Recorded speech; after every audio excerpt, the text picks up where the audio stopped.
kita lanjut ke pemaparan selanjutnya dari Pak Eko Sudarmawan. Pak Eko akan menyampaikan mengenai implementasinya ya, Pak Eko ya.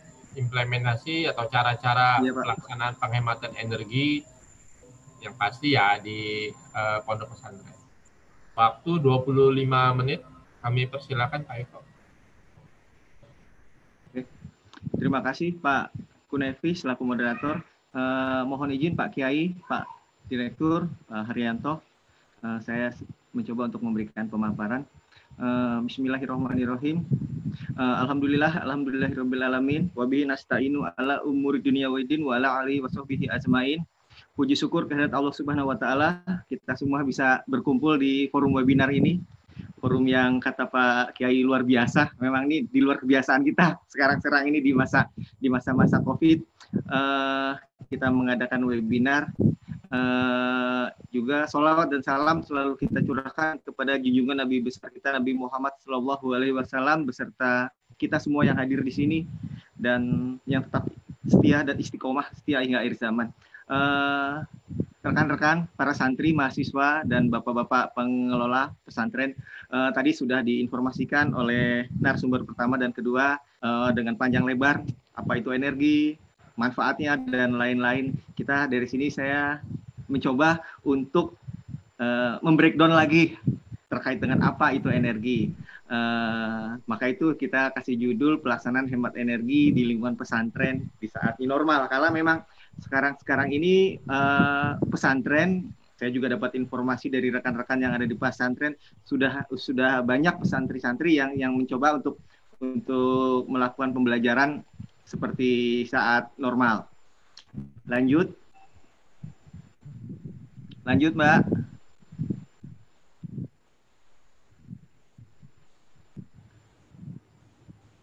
Lanjut, belum bisa ya.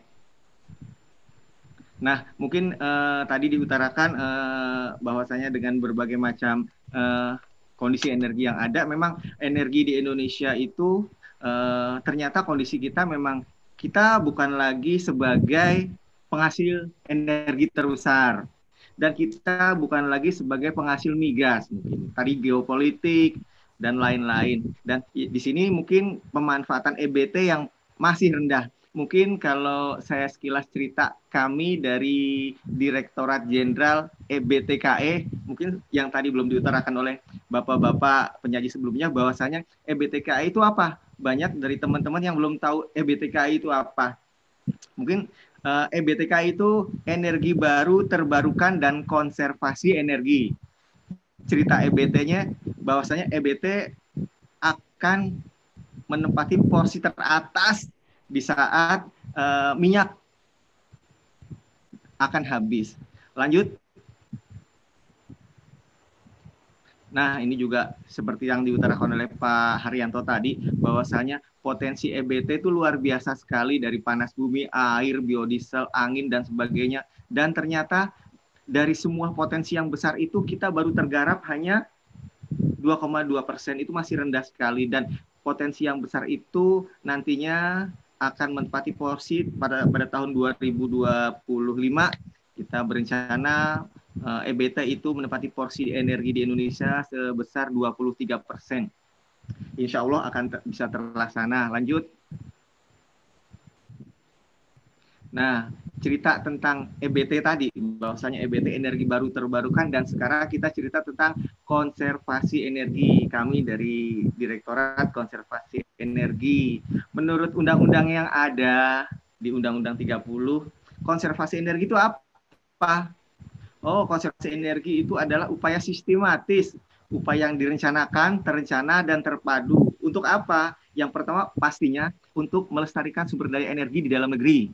Jadi cadangan-cadangan energi yang ada itu kita lestarikan untuk anak cucu tadi seperti yang diutarakan oleh Pak Kiai. Lalu juga meningkatkan efisiensi dalam pemanfaatan sumber daya energi.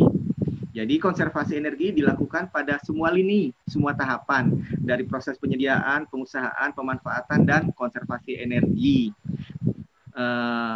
Juga terkait dengan prospek pengembangan advance energi. Itu semua tujuannya apa? Yang pertama yang pastinya adalah pembangunan nasional yang berkelanjutan. Karena kita kan tidak berhenti di sini aja pembangunan, tapi akan terus-menerus pembangunan sampai kita menjadi negara yang gemah limpah noh jinawi. Uh, Apalagi ketahanan energi. Jadi kita menjadi bangsa yang kuat dalam ketahanan energinya. Dan selanjutnya terkait dengan penurunan emisi gas rumah kaca. Penurunan emisi gas rumah kaca pastinya kalau rekan-rekan ketahui bahwasanya isu terbesar memang isu pemanasan global, di mana permukaan air laut sudah lambat laun akan meningkat. Nah, kita di negara kepulauan kena imbasnya secara langsung ya. Kita mau tidak mau harus mengikuti protokol-protokol Kyoto yang ada, di mana kita diwajibkan untuk menurunkan emisi gas rumah kaca atau gas CO2. Lanjut, ini paparan saya banyak. Nah, setelah itu tadi diceritakan hemat energi. Apa itu hemat energi? Lanjut.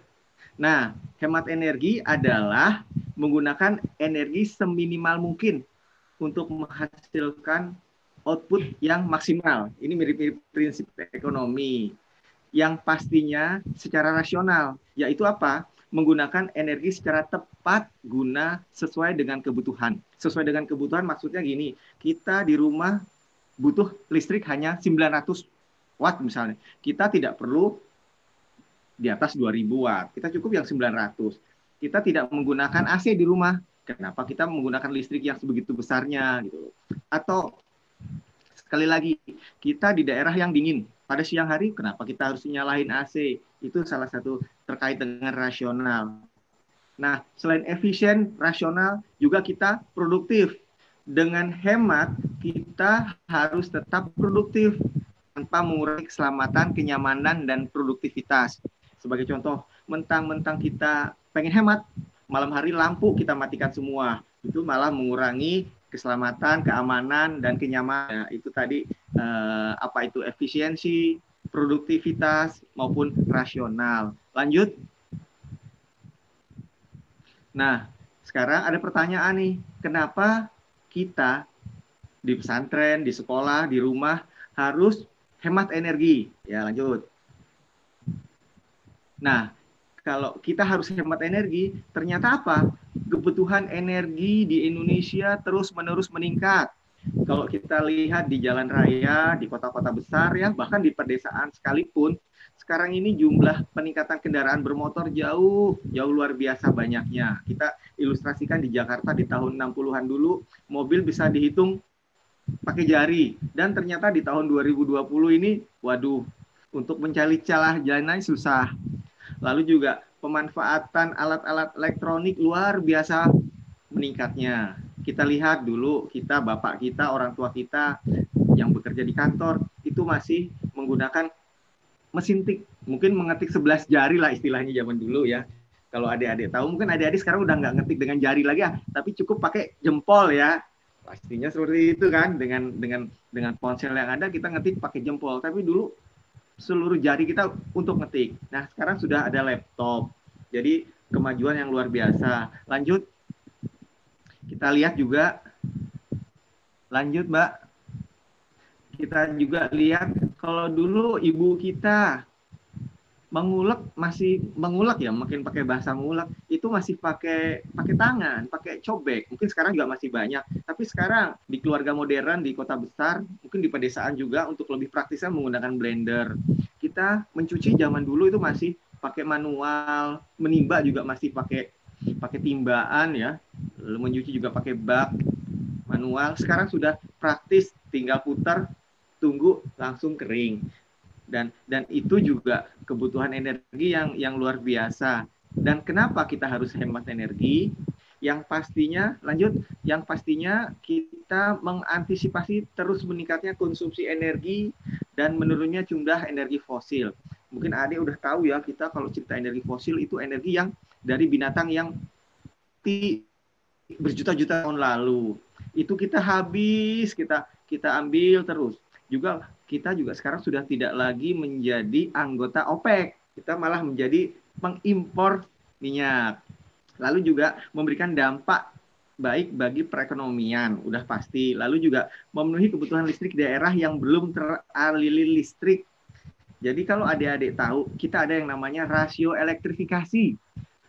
Di mana ternyata Indonesia itu belum 100% daerahnya yang teraliri listrik. Jadi ada daerah-daerah yang belum teraliri listrik secara penuh. Jadi contohnya di daerah perbatasan, di daerah timur Indonesia. Mungkin kalau di Jawa Barat pun belum 100%. Rasio elektrifikasi di tahun 2020 ini masih 98, sekian persen dan belum 100%, diharapkan nanti akan 100%. Mewujudkan subsidi, yang pastinya subsidi mungkin pemerintah akan sedikit demi sedikit akan mengurangi subsidi, dialokasikan untuk yang lain, untuk masyarakat miskin. Lalu juga mewujudkan konservasi energi, salah satu sumber energi penting, karena gini, hemat itu jauh lebih murah ketimbang kita membangun pembangkit baru. Jadi menghemat itu lebih murah. Manfaatnya apa dalam kita menghemat energi? Yang pastinya ada iklan di TVRI, hemat energi, hemat biaya. Nah sekarang ternyata terasa oleh kita ini saat kita sekolah di rumah, saat kita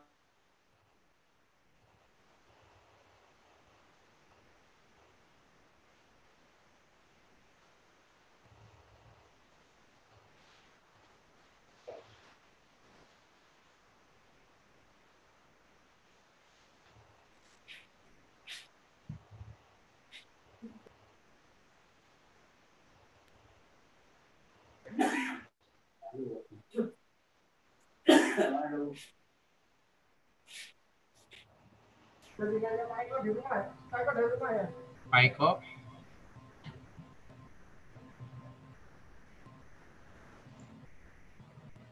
kayaknya lus. Oh ya, Pak Eko, mic-nya Pak Eko, dinyalakan Pak Eko. Mic-nya masih mute.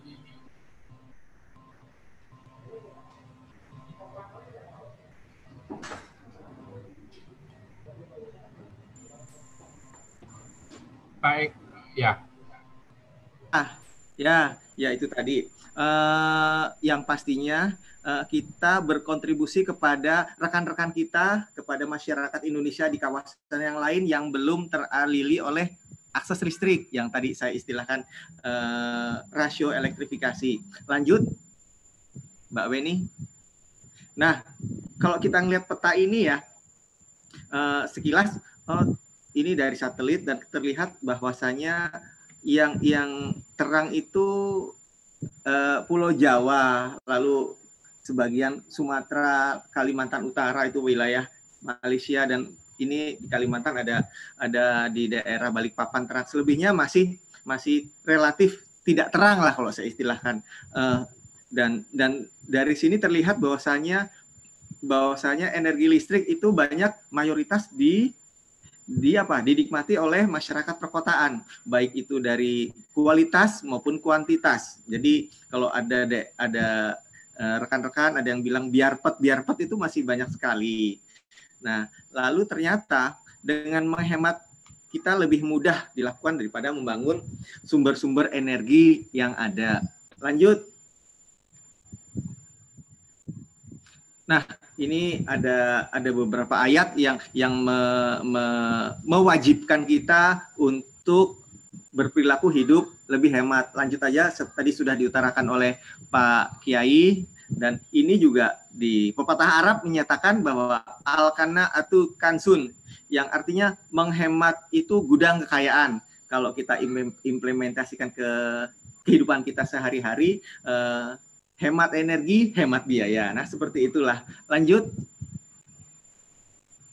Nah, dari uraian yang tadi, energi yang sebegitu besarnya kita pakai, ternyata juga ada dampaknya. Kita lihat di sini dampak yang pasti itu dalam hal pemanasan global, menghasilkan gas CO2 yang luar biasa. Dan kalau kita lihat dari bis-bis di kota juga menghasilkan polusi, dan kita lihat di sini banyak indeks standar pencemaran udara itu nyaris dan itu juga salah satu dampak dari penggunaan energi yang sebegitu masifnya polusi udara. Lanjut. Dan dampak pemanasan global yang tadi diutarakan, ternyata kalau kita sekarang ini hidup di abad ini, ternyata dulu waktu saya kecil mungkin bulan yang ada berbernya itu bulan yang hujan pastinya ya. September, Oktober, November, kapan aja kita hujan. Di bulan April, Mei pun hujan. Yang pasti tidak hanya hujan, tapi juga ada badai, mencairnya es di kutub yang berdampak banjir dan berdampak dari kenaikan permukaan air laut. Lanjut. Lanjut, Mbak. Waduh. Nah, sekarang siapa yang harus hemat energi? Nah, ini pertanyaan yang harus kita jawab. Siapa yang harus hemat energi? Nah, jawabannya adalah melaksanakan pesan-pesan hemat energi bukan hanya tanggung jawab dari pemerintah pusat. Di PP 70 tentang konservasi energi menyatakan bahwa konservasi energi adalah tanggung jawab dari pemerintah daerah, pengusaha, masyarakat, ormas. Dalam hal ini ormas, banyak sekali ormas di Indonesia, mungkin salah satunya Nahdlatul Ulama dan yang lain-lain, institusi pendidikan, dalam hal ini pesantren, dan kita di pelajar mahasiswa itu mempunyai tanggung jawab untuk melaksanakan konservasi energi, dalam hal ini penghematan. Jadi kita tidak perlu serta-merta lah bapakku sugih yo. Buat apa aku hemat, yang bayar listrik juga bapakku. Atau saat kita di pondok, aku sudah bayar, kenapa aku harus hemat gitu loh. Sudah ada pengelolanya, tidak seperti itu. Hemat itu menjadi tanggung jawab kita bersama. Lanjut. Dan kapan kita harus hemat energi? Lanjut. Dan hemat energi itu adalah dari sekarang. Jadi hemat itu jangan ditunda-tunda lagi, nanti kalau aku sudah besar, nanti kalau aku sudah lulus. Tadi diutarakan oleh Pak Direktur bahwasanya tanggung jawab hemat energi itu tanggung jawab kita bersama. Dengan kita hemat, kita akan yang pastinya mengurangi intensitas penggunaan energi 1% per tahun. Lalu juga mencapai penghematan energi sebanyak 17% pada 2025. Itu target kita untuk penghematan di skala nasional. Yang pastinya hemat itu dari sekarang. Lanjut. Linda, gimana kita harus hemat energi? Lanjut. Nah, hemat energi itu bisa di segala lini, di semua tempat. Kita bisa hemat di rumah, di tempat kerja, juga di sekolah maupun di pesantren. Jadi hemat di semua tempat, di sektor transportasi, rumah tangga. Dan sekarang ini ternyata sektor-sektor rumah tangga dan pendidikan itu sangat besar menempati porsi pemakaian listrik di saat-saat WFH. Jadi kenaikannya cukup signifikan dalam hal mengkonsumsi penggunaan listrik. Lanjut.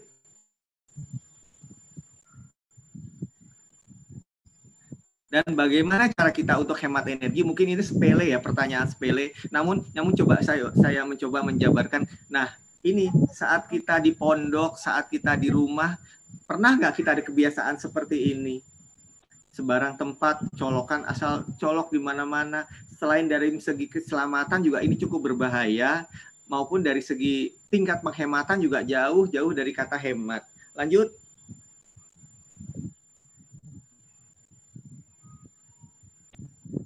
Mbak Weni. Nah, kita juga pada saat kita di pondok pun saat kita belajar atau kita sejenak refreshing main game, ternyata kita masih menyalakan radio, menyalakan TV, dan posisi siang hari pun lampu nyala. Itu kita sangat tidak bijaksana, dan seyogyanya kita arif bijak dalam memanfaatkan energi maupun air. Lanjut.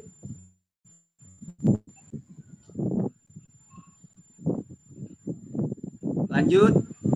Silakan Mbak Beni.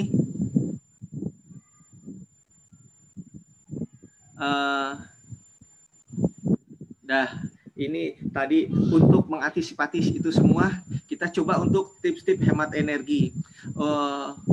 Untuk di pengkondisi udara, dalam hal ini AC ya,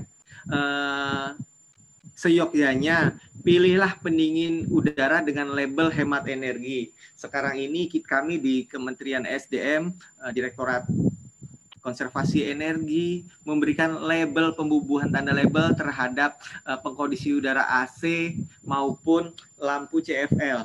Kedepannya banyak peralatan listrik, ada tambahan 7 lagi yang kita akan bubuhi tambah label.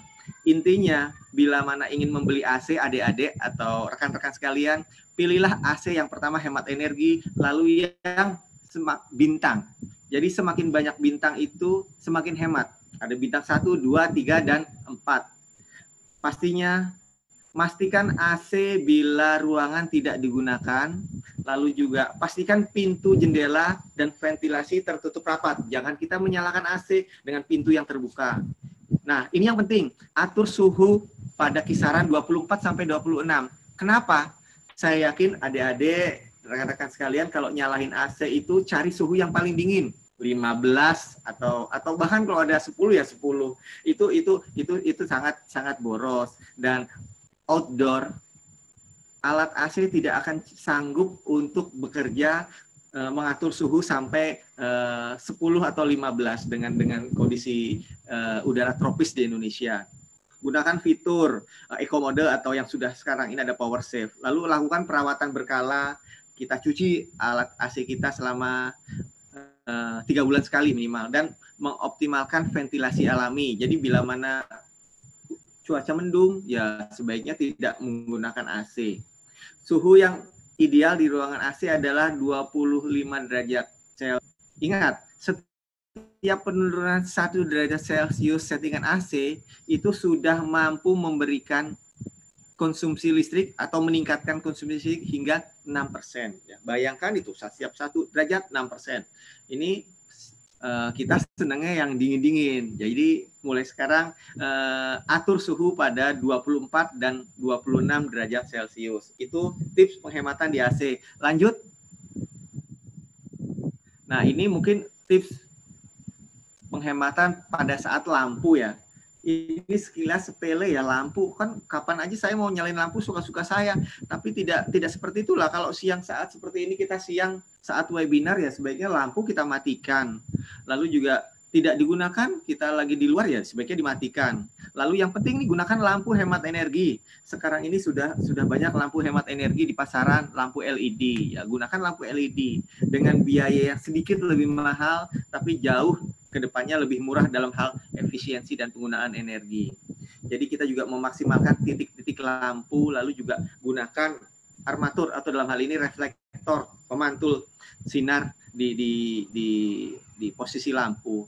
Itu tadi tips hemat di lampu. Lanjut lagi di TV, mungkin TV sekarang sudah tidak banyak yang nyalahin ya, kayaknya yakin semua sudah pakai handphone.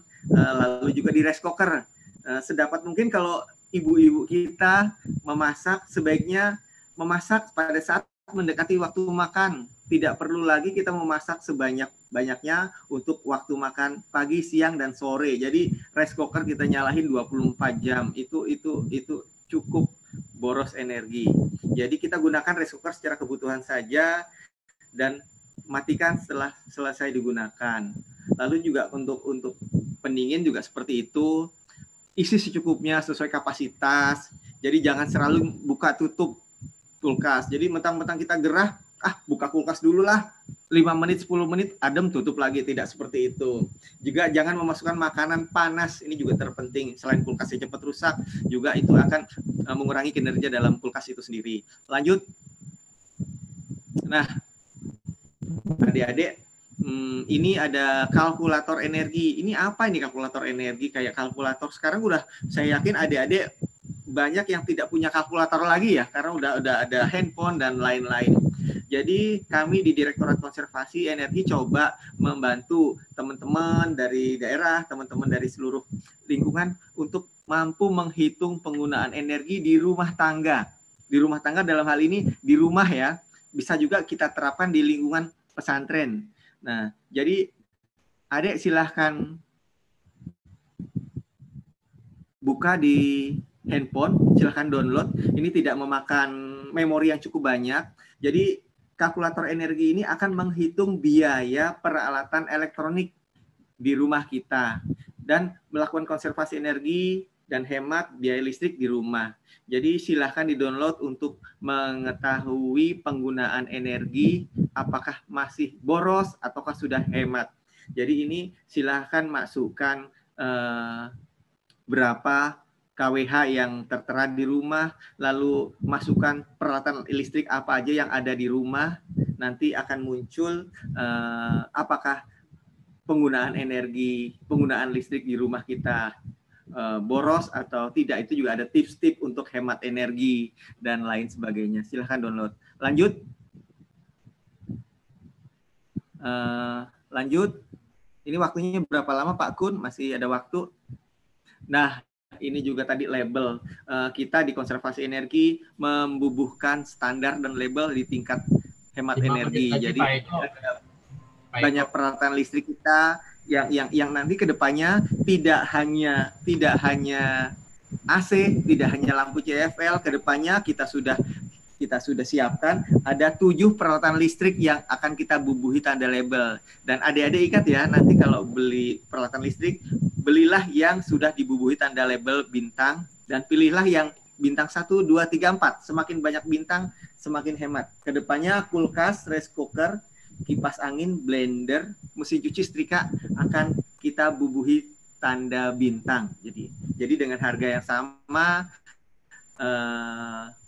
mahal-mahal sedikit, adik-adik akan mendapatkan tingkat efisiensi, tingkat hemat energi yang cukup. Lanjut Mbak. Nah, ini apa ini vampir energi?